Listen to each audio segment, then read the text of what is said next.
ለማረጋገጥ ፋኖና ማህበረሰቡ ምን አይነት መስተጋብር ሊኖረው ይገባል የሚለውን ስናስብ ፋኖነት ራስን ዝቅ አድርጎ ለህዝብ መኖር ማለት ነው። ራስን ጎርቶ ለዓላማ መሳካት ሁልጊዜም ጥረት ማድረግ ማለት ነው ፋኖነት። ስለዚህ አሁን እኛ በአፋብን ወይም በሸዋ ጠቅላይ ግዛት አሳምነው እዝ ውስጥ ራስ አበበ አረጋይ ክፍለ ጦር አለች። ከህዝቧ ጋር የሚኖራት መስተጋብር ምን መሆን መቻል አለበት የሚለውን በትንሹ ለማለት እወዳለሁ ማለት ነው። ለአንድ ህልውና ታጋይ ህዝብ እንደምታውቁት ብዙ ጊዜ እንደሚባለው ትክክለኛ ጠንካራ ምሳሌ ነው። ባይዘው ህዝብ ባህር ነው። እኛ ደግሞ ምንድነው? አሳዎች ነው። ባህሩ ከደረቀ አሳውን ጭልፊቱም ድመቱም አላፊ አግዳሚውም እያነሳው ነው የሚሄደው ማለት ነው። ስለዚህ ህዝባችንን በፋኖ ስነ ምግባር በፋኖ የትግል እሴት ህዝባችንን በአግባቡ መጠበቅ፣ ህዝባችን የሚለንን መስማት፣ ለህዝባችን ዝቅ ማለት ያስፈልጋል ማለት ነው። ለህዝባችን ዝቅ ማለት ያስፈልጋል። የወጣ ነው የመጀመሪያው ዓላማችን ምንድነው? የአማራ ህዝብ የህልውና ስጋት የህልውና አደጋ ተደቅኖበት ይህን የህልውና አደጋ በክንዳችን በደማችንና በአጥንታችን ይህን የህልውና አደጋ ለመቀልበስና የአማራ ህዝብ በኢትዮጵያ ውስጥ በእኩልነት እንዲኖር ለማድረግ እስከሆነ ድረስ ለህዝባችን በምንንቀሳቀስበት ቀጣና ሁሉ ለህዝባችን ዝቅ ማለት ያስፈልጋል። ህዝባችንን ማዳመጥ ያስፈልጋል። ስለዚህ በሚኖሩን የማህበረሰብ መስተጋብሮች ውስጥ ህዝብ ለኛ መሪያችን መስታወታችንም ጭምር ነው። በነገራችን ህጸጻችንን የሚያሳየን ህዝባችን ነው። ስለዚህ ህዝብን ማዳመጥ፣ ህዝብን መስማት፣ ለህዝብ የሚጠቅሙ ነገሮችን ሁሉ ማድረግ ያስፈልጋል። ህዝብን ካልያዝን እንደምታውቁት አገዛዙ ምን አይነት ግምገማ አለው መሰላችሁ? ፋኖን ፈጽሞ ማሸነፍ እንደማይቻል የራሱን ግምገማ ወስዷል። አንደኛ ይሄን ያለበት ምክንያት አንደኛ ህዝብ ሙሉ ለሙሉ የፋኖ ደጋፊ ነው። ህዝቡ ራሱ ፋኖ ነው ብሎ የአማራ ህዝብ ሙሉ ፋኖ ነው። ነገር ግን ከፋኖ አያያዝ ችግር ክፍተት እንዳለ እነሱ ይገመግማሉ። ሁለተኛ ፋኖ የሚንቀሳቀስበት ቀጣና ሁሉ መልክዓ ምድሩን ፋኖ በደንብ አድርጎ እንደመዳፉ እንደጁ ያውቀዋል።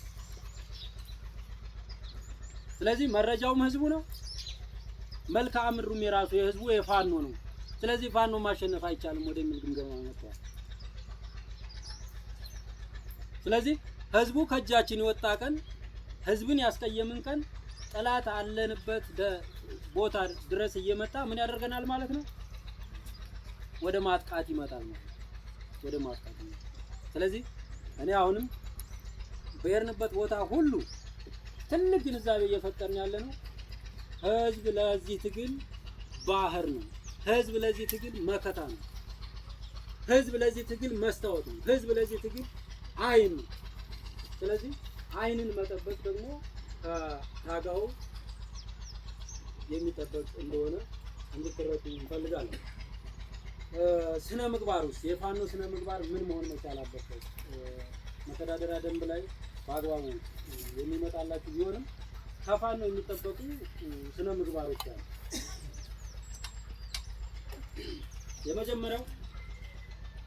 የመጀመሪያው ነገር የወጣበትን ዓላማ በአግባቡ መረዳት ያስፈልጋል። ለምን ዓላማ ወጣ? ለምን እዚህ ትግል ውስጥ እንደመጣ በአግባቡ መረዳት ያስፈልጋል። ሁለተኛው ይሄን ዓላማ ሊያስፈጽም የሚችል ከቲም አመራር እስከ ከፍተኛ አመራር ድረስ ያለውን አመራር ማክበር ትልቁ ኃላፊነት በነገራችን ላይ ትልቁ ስልጣንም ያለው ቲም አመራር ጋር ነው። ስለዚህ ከቲም አመራር ጀምሮ እስከ ላይ ድረስ ያለውን አመራር ማክበር ያስፈልጋል። ቅድም ህዝብን ማክበር እንዳለው ነው። ሁለተኛው እንቅስቃሴው በራሱ የፋኖ እንቅስቃሴ አመጋገቡ፣ አነጋገሩ፣ አለባበሱ ሁሉ ነገር ጀስት በምን ሊመሰል ይገባል? ፋኖ እንዳንበሳ መሆን መቻል አለበት። አስፈሪ መሆን መቻል አለበት። ፋኖ እንቅስቃሴው ሁሉ የአንበሳ መሆን መቻል አለበት። ይሄ ማለት ምን ማለት ነው? ጥላት የሚለካ ከርቀት ነው። መረጃ አስርጎ ምናምን ይገባና ያንተን እንቅስቃሴ፣ ያንተን አመጋገብ፣ ያንተን አዋዋል፣ ያንተን አስተዳደር፣ ያንተን ትጥቅ አያያዝ ሁሉ ነገርህን በደንብ ካነበበ በኋላ ወደሚፈልገው አቅጣጫ ይሄዳል ማለት ነው። ስለዚህ ከፋኖ ስነ ምግባር ውስጥ አንዱ ምንድነው? ራስን መጠበቅ፣ አመጋገብን ማስተካከል፣ እንቅስቃሴን ማስተካከል፣ የትጥቅ አያያዝ ስርዓትን በደንብ ማስተካከል፣ አለባበስን ሁሉ ማስተካከል አስፈላጊ እንደሆነ መረዳት ያስፈልጋል ማለት ነው። ይሄ ትልቅ እና ጓዳዊነትን በደንብ ማጥበቅ አስፈላጊ ነው ማለት ነው። ከምንም በላይ በዚህ ትግል ውስጥ ጓዳዊ ዝምድና እጅግ በጣም አስፈላጊ ነው። እጅግ በጣም ወሳኝ ነው። ፍቅር ካለ፣ መዋደድ፣ መተሳሰብ ካለ የማንወጣው ዳገት የለም፣ የማናሸንፈው ጥላት የለም። በነገራችን ላይ የአማራ ስነ ልቦና አሸናፊ ነው። ሁልጊዜ የተሸናፊነት ስነ ልቦና የለብንም። እሱን ለማድረግ ግን ለአሸናፊነት የሚያበቁ ነገሮችን ሁሉ ማድረግ ያስፈልጋል። የመጀመሪያው ነገር መዋደድ፣ ይሄ ጓዳዊነት፣ ጥብቅ ጓዳዊነት እሱን ማጥበቅ ያስፈልጋል ማለት ነው። ከምንም በላይ ከጉዝ ነገር በላይ የሰው ልጅ ይቀድማል። የሰው ልጅን በማስቀደም ለጓደኛችሁ፣ ለመሪዎቻችሁ፣ ለህዝባችሁ፣ ለሰው ልጅ ሁሉ ክብር መስጠት አስፈላጊ እንደሆነ እንድትረዱ እንፈልጋለን ማለት ነው። ከዚህ ጋር ተያይዞ አገዛዙ አሁን ያለበት ቁመና እንደው ትንሽ ነገር ልበላችሁ። አገዛዙ አሁን ባለበት ሁኔታ ህዝባዊ ቅቡልነት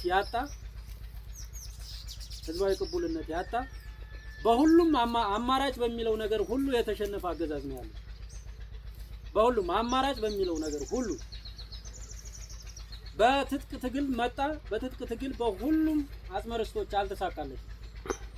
እንደምታውቁት ነው። ጎንደር፣ ጎጃም፣ ወሎ፣ ሸዋ በትጥቅ ትግሉ ያልተሳካለት። በምርጫ መጣ። የአማራ ህዝብ ወጥቶ ሊመርጠው አልቻለም። ህዝባዊ ቅቡልነት አጣ። ስለዚህ አሁን አገዛዝ ወደ ምን ገብቷል ማለት ነው? ከተማ አካባቢ አጥር፣ የምሽግ አጥር በማድረግ ራስን ወደ መከላከልና ፋኖን በተለያየ ሴራ በተለያየ ስልት ለማዳከም የሚሞክርበት ጊዜ ላይ ነው። ቅድም እንዳልኳችሁ በመረጃ የበላይነት ወስደንበታል። በህዝብ ቅቡልነት የበላይነት ወስደንበታል። ስለዚህ ያለው አማራጭ ምንድነው?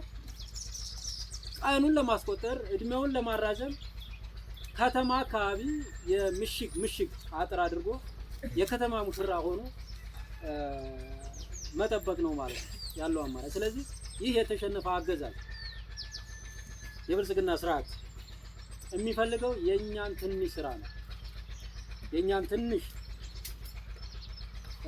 መተባበር ነው የሚፈልገው። ስለዚህ አሁን ደግሞ ድርጅታችን አፋብን የውስጥ ስራዎችን ካስተካከለ በኋላ ሸዋ ጠቅላይ ግዛት አሳምነው የውስጥ ጉዳዮችን በደንብ ካስተካከለ በኋላ በማስተካከል ላይ ስለሆነ ካስተካከልን በኋላ አገዛዙና እኛ ፊት የሚቆምበት እድልና ወኔ አይኖርም። አቅሙም የለውም በነገራችን። ምክንያቱም እኛ ለአማራ ህዝብ ህልውና ለትክክለኛ ዓላማ ለሀቅ ነው የምንታገለው። አገዛዙ ግን የሚታገልበትን ምክንያት ኮዙን እንኳን አያውቁም። ያገዛዙ ቅጥረኞች ከካድሬ በለው እስከ ተዋጊው ኃይል ድረስ ለምን እንደሚታገል የራሱ የሆነ ምክንያት የለውም። ስለዚህ ምክንያት የሌለው ኃይል ደግሞ በዓለም ታሪክ አሸንፎ ያለው።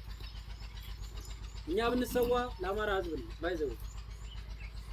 እኛ ብንደክም ለአማራ ህዝብ ነው። እኛ ብንቆስል ለአማራ ህዝብ ነው። በዚህ ትግል ላይ ምንም አይነት ዋጋ ብንከፍል የምንከፍለው ለትክክለኛ ዓላማ ለእውነት እንደሆነ ማመን ያስፈልጋል።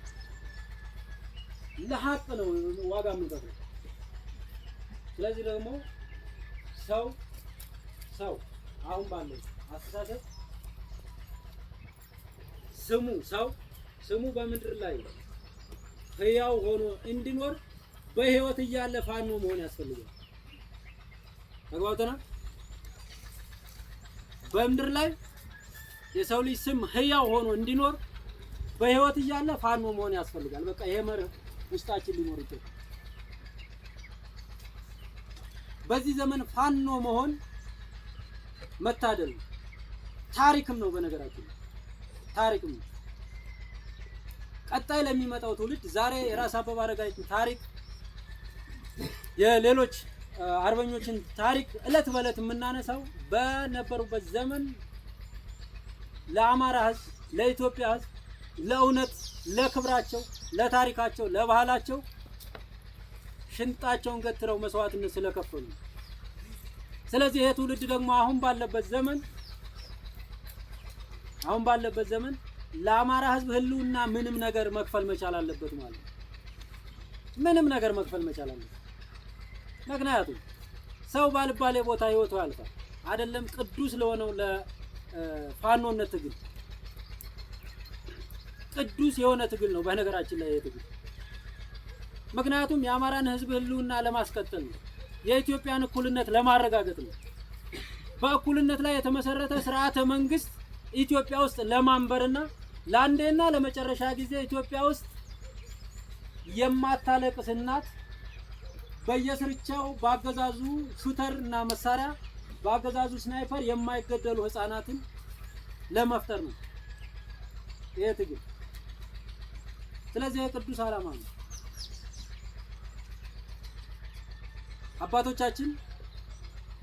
አባቶቻችን ኢትዮጵያን ሉዓላዊነቱን ጠብቀው እዚህ አድርሰውናል። ዛሬ ያለው የብልጽግና መሪዎች ኢትዮጵያን ብትንትኗን ሊያወጧት ጫፍ ላይ ደርሰዋል። የኢትዮጵያን ክብርና አንድነት የምናስጠብቀው ደግሞ እኛ የአባቶቻችን ልጆች ነን። ስለዚህ የኢትዮጵያን ክብርም ጭምር ለማስጠበቅ የአማራን ህዝብ ህልውና ለማረጋገጥ ስለሆነ የምንታገለው ይህ ትግል ዋጋ ቢከፈልበትም ቅዱስ ዓላማ የያዘ ስለሆነ በዚህ ዘመን ፋኖ መሆን መታደል ነው ያልኩት ከዛ አንፃር ነው።